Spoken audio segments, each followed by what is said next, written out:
আসসালামু আলাইকুম। আমন্ত্রণ সবাইকে সিলেট স্টুডিও থেকে চ্যানেল এস সিলেট নিউজে। সঙ্গে আছি আমি রোহেনা সুলতানা। শুরুতেই জানিয়ে দিচ্ছি শিরোনাম। চলমান অস্থিতিশীল পরিস্থিতিতে ধুঁকছে সিলেটের পর্যটন খাত, 500 কোটি টাকার ক্ষতির আশঙ্কা।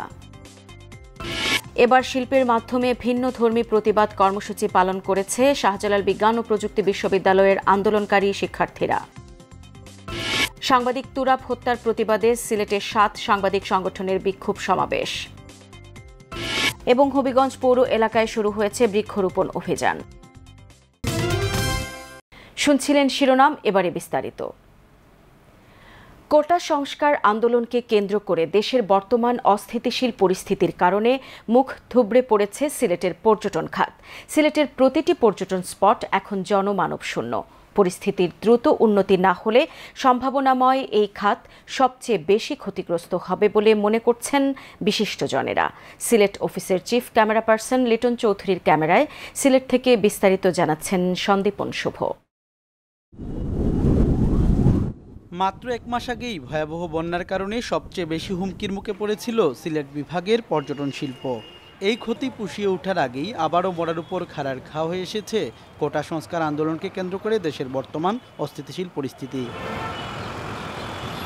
ঈদের পর থেকে এই খাতে অস্বাভাবিক মাত্রায় ধস নামায় চিন্তার ভাঁজ এখন সিলেটের হোটেল মোটেল এবং রিসোর্ট ব্যবসায়ীদের কপালে। এখন এত কঠিন সময়ের মধ্যে যাচ্ছে, সিলেটে সব জায়গায় আপনার শুনশান নীরবতা, কোথাও কোনো পর্যটক নেই, কোনো প্রাণচাঞ্চল্য নেই, লোক নেই।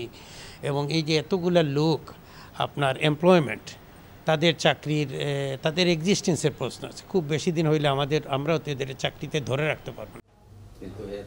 শিক্ষার্থীদের আন্দোলনকে কেন্দ্র করে সৃষ্ট অনাকাঙ্ক্ষিত পরিস্থিতির কারণে দেশ ও দেশের বাইরে থেকে আসা পর্যটকরা বিভিন্ন পর্যটন কেন্দ্রকে অনিরাপদ মনে করাই বর্তমানে পর্যটন শিল্পের জন্য সবচেয়ে বড় হুমকি বলে মনে করছেন পর্যটন ব্যবসার সাথে সংশ্লিষ্টরা। পরিস্থিতির দ্রুত উন্নতি না হলে এই শিল্প সংশ্লিষ্ট অনেকেই কর্মহীন হয়ে যাওয়ার আশঙ্কা করা হচ্ছে। পর্যটন শিল্পের সাথে যারা যারা কাজ করতেছে, হোটেল রিসোর্ট থেকে শুরু করে মনে করেন যারা সিলেটে প্রচুর পরিমাণে পর্যটক যারা আসে, এ কারণে অনেক হোটেল একেবারে জিরো মানে কাস্টমার আছে। তারপরে মনে করেন মানুষ নিরাপত্তাহীনতায় ভুগতেছে, এক জায়গা থেকে এক জায়গায় মুভ করার তো কোনো সুযোগই নাই। আমরা যারা হোটেল মোটেল রিসোর্টের সাথে আমরা যারা সাথে জড়িত আছি, তাদের যে স্টাফরা আছেন এদেরকে চালিয়ে নেওয়াই এখন কঠিন। কিন্তু বাইরে যারা আছেন আমাদের আত্মীয় স্বজন বা আমাদের ক্লায়েন্টরা, তারা মনে করতেছে না বাংলাদেশে যাওয়া বোধহয় নিরাপদ হবে না। এটা আমাদের জন্য পর্যটন সহ ইনভেস্টে একটা বেশ ইম্প্যাক্ট পড়বে বলে আমি মনে করি। এবছর মাত্র 2 মাসের মধ্যেই 4 দফা বন্যা এবং চলমান অস্থিতিশীল পরিস্থিতির জন্য পর্যটন শিল্পে প্রায় 500 কোটি টাকার বেশি ক্ষতি হয়েছে বলে মনে করছেন বিশিষ্টজনেরা। পর্যটন শিল্পকে আবারও আগের অবস্থায় ফিরিয়ে আনতে সরকারের সহযোগিতা প্রয়োজন বলে মনে করছেন তারা।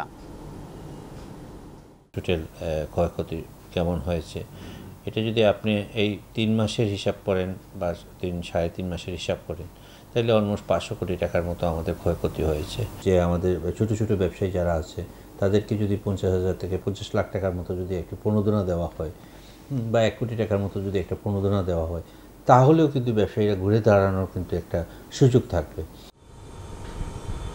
সিলেট অঞ্চলের সম্ভাবনাময় পর্যটন খাতকে ধ্বংসের হাত থেকে বাঁচাতে দ্রুত পরিস্থিতি স্বাভাবিক করার দাবি পর্যটন শিল্প সংশ্লিষ্টদের।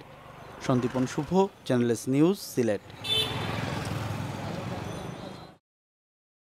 দেওয়াল লিখন, রোড পেইন্টিং আর নানা পোস্টারে বিভিন্ন ধরনের জ্বালাময়ী স্লোগান লিখে আবারও নিজেদের প্রতিবাদ কর্মসূচি পালন করতে শুরু করেছে শাহজালাল বিজ্ঞান ও প্রযুক্তি বিশ্ববিদ্যালয়ের আন্দোলনকারী শিক্ষার্থীরা। হামলা, মামলা আর গুম খুনের প্রতিবাদ স্বরূপ কেন্দ্রীয় ঘোষণা অনুযায়ী এই কর্মসূচি পালন করেছে আন্দোলনকারী শিক্ষার্থীরা। শাহজালাল বিজ্ঞান ও প্রযুক্তি বিশ্ববিদ্যালয়ের শিল্পের মাধ্যমে প্রতিবাদ কর্মসূচির বিস্তারিত দেখুন সহকর্মী সন্দীপন শুভর আরেকটি প্রতিবেদনে। ক্যামেরায় ছিলেন শামীম হোসেন। এবার ব্যতিক্রমী এক কর্মসূচির মাধ্যমে কোটা সংস্কার আন্দোলনের সাথে জড়িতদের উপর হামলা, মামলা ও অতর্কিত গ্রেফতারের প্রতিবাদ করেছে শাহজালাল বিজ্ঞান ও প্রযুক্তি বিশ্ববিদ্যালয়ের আন্দোলনকারী শিক্ষার্থীরা।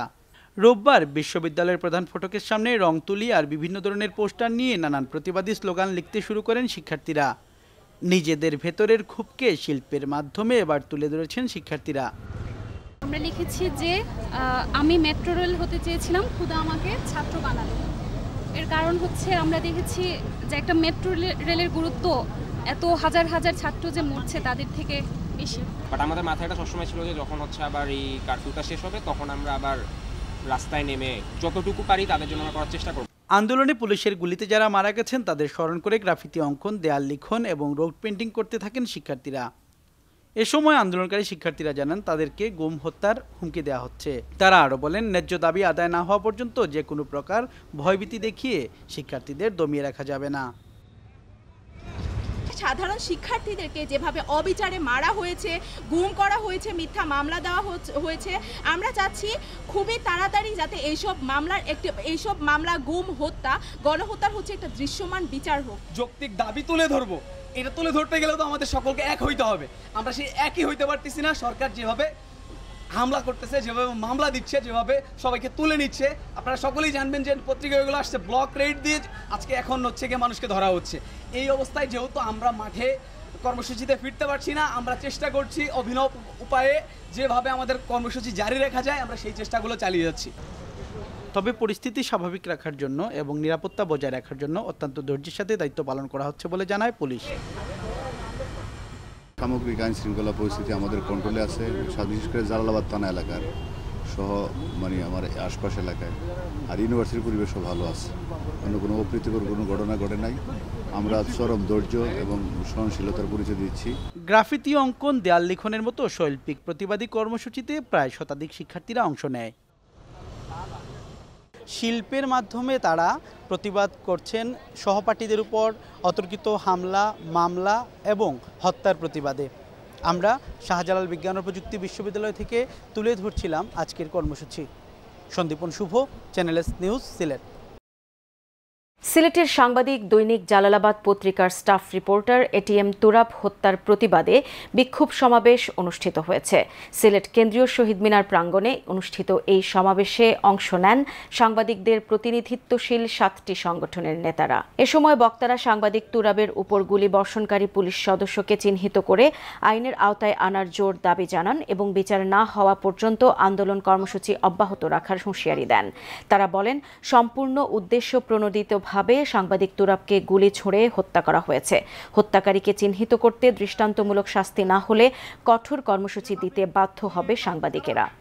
সাংবাদিক নেতারা আরও বলেন, 7টি সংগঠনের প্রতিনিধিরা এক ব্যানারে দাঁড়িয়ে প্রমাণ করেছেন সাংবাদিকের উপর আঘাত এলে তাদের পরিচয় এক। এ সময় তারা তুরাবের শোকাহত পরিবারের প্রতি গভীর সমবেদনা জানান।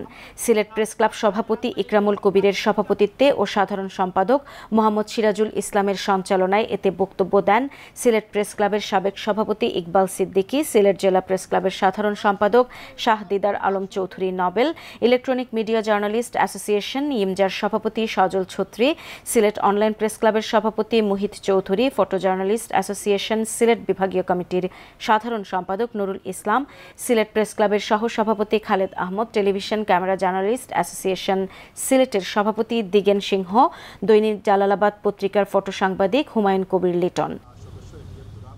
সিলেট নিউজে নিয়ে নিচ্ছি ছোট্ট একটা বিরতি। আমাদের সঙ্গেই থাকুন। ফিরে এসে অন্যান্য খবরের সাথে আরও যা থাকছে। হবিগঞ্জ পৌর এলাকায় শুরু হয়েছে বৃক্ষরোপণ অভিযান।